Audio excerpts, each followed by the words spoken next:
The Apple Music Super Bowl LX halftime show delivered one of the most emotionally charged performances in recent memory, as Bad Bunny transformed Levi's Stadium into a vibrant celebration of Puerto Rican culture, complete with surprise appearances from two Latin music icons who helped shape the path he now walks. When Lady Gaga emerged on stage in a stunning baby blue dress adorned with a custom Flor de Maga brooch, the official flower of Puerto Rico, the crowd erupted in recognition of what was about to unfold. The pop superstar delivered a salsa-infused rendition of her hit collaboration with Bruno Mars, Die With a Smile, backed by a lively band and surrounded by dancers from an actual wedding that had taken place moments before her entrance. The performance represented more than just a musical guest spot. It symbolized the bridging of mainstream American pop culture with the rich traditions of Latin music that Bad Bunny, whose real name is Benito, has championed throughout his career. Hours after stepping off the stage at Levi's Stadium in Santa Clara, California on Sunday, Gaga took to Instagram to share her overwhelming gratitude for the opportunity. She described the invitation as her absolute honor, thanking Benito for welcoming her into what she characterized as a powerful, important, and meaningful performance. The singer emphasized how humbled she felt to participate in the moment, noting that the experience held special significance because of Bad Bunny's beautiful heart and music. In her posts, she also expressed appreciation for stylists Chloe and Chanel, as well as designer Luar, whose talent and love brought her gorgeous dress to life for the occasion. The appearance added new dimension to the viral interaction between Gaga and Bad Bunny at the Grammy Awards just days earlier, when the two artists shared a warm moment that had fans speculating about potential collaborations. That speculation proved well-founded as the halftime show unfolded, revealing a carefully orchestrated celebration of Latin culture and unity on one of the biggest stages in American sports. Ricky Martin's participation carried even deeper significance given his pioneering role in bringing Latin pop music to mainstream American audiences decades ago. The Puerto Rican legend appeared later in the performance to deliver a moving rendition of Lo Que Le Pasó a Hawaii, an anti-colonial track that resonated powerfully within the context of Bad Bunny's broader message about Puerto Rican identity and pride. Martin's inclusion represented a passing of the torch moment, acknowledging how the best-selling Latin pop artist of his generation paved the way for Spanish-language music stars like Bad Bunny to dominate global charts today. Speaking on Instagram in Spanish, Martin revealed he needed several hours to process the tsunami of emotions coursing through him after the performance. He shared photos of himself embracing Bad Bunny and standing alongside Gaga, documenting what he clearly viewed as a historic moment. His gratitude extended to the NFL, Rock Nation, Apple Music, and, of course, Bad Bunny himself for orchestrating such a meaningful showcase of Latin talent and culture.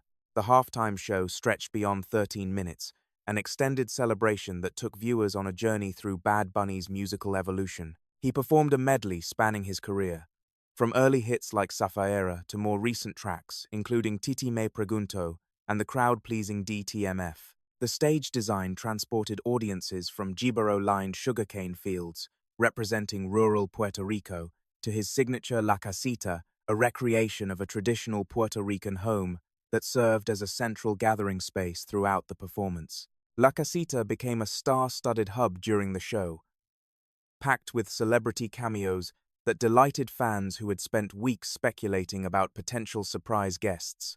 Actress Jessica Alba, actor Pedro Pascal, and baseball star Ronald Acuna Jr. appeared among the crowd, dancing and celebrating alongside Bad Bunny. Musical collaborators Karol G, Young Miko, and Cardi B also made appearances, joining the festivities in what became a joyous expression of community and connection. Social media influencer Alex Earl was spotted among the guests as well, adding to the diverse mix of personalities celebrating Latin culture together. Throughout the spectacle, Bad Bunny wove together a narrative about love, identity, and resistance to hatred.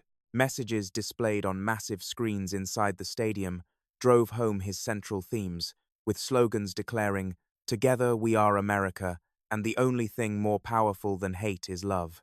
These statements took on particular resonance given ongoing political debates about Puerto Rico's status and the experiences of Latino communities across the United States. The performance represented not just entertainment, but a cultural statement delivered to the massive television audience watching the Super Bowl, traditionally one of the most watched events in American media. By centering Puerto Rican traditions, music, and values on this platform, Bad Bunny created space for conversations about representation and belonging that extended far beyond the football game itself.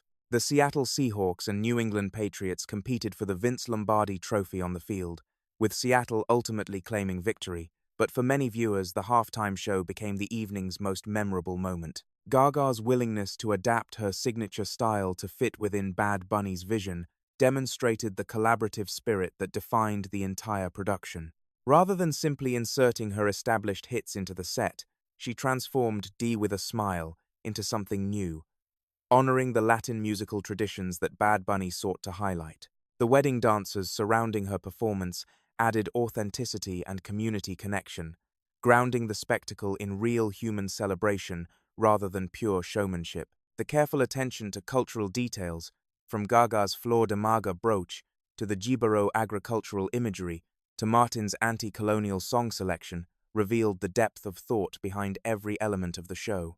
Bad Bunny used his platform not merely to entertain but to educate, sharing aspects of Puerto Rican culture and history with viewers who might otherwise never encounter these traditions. The sugarcane fields evoked both the beauty of the island's landscape and the complex history of agricultural labor that shaped its development. Social media exploded with reactions as the show progressed, with fans expressing delight at the surprise appearances and emotional resonance of the performance. The Grammy moment between Gaga and Bad Bunny suddenly made perfect sense in retrospect, revealing what had been careful planning, disguised as spontaneous celebrity interaction. Both artists clearly invested significant time and energy into making their collaboration meaningful, rather than treating it as a simple guest appearance. For Martin, the experience represented a full-circle moment in his extraordinary career.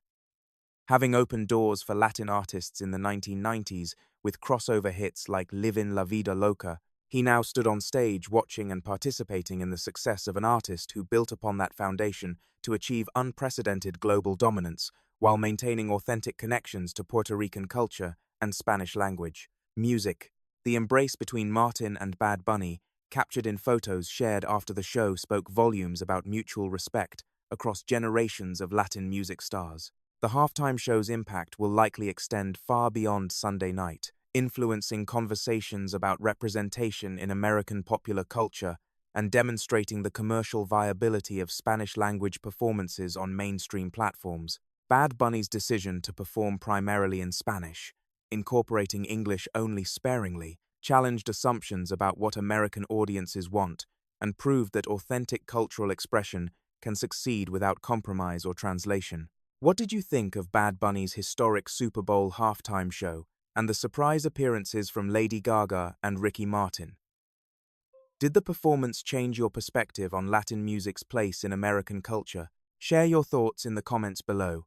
And don't forget to like and subscribe for more coverage of the biggest moments in music and entertainment.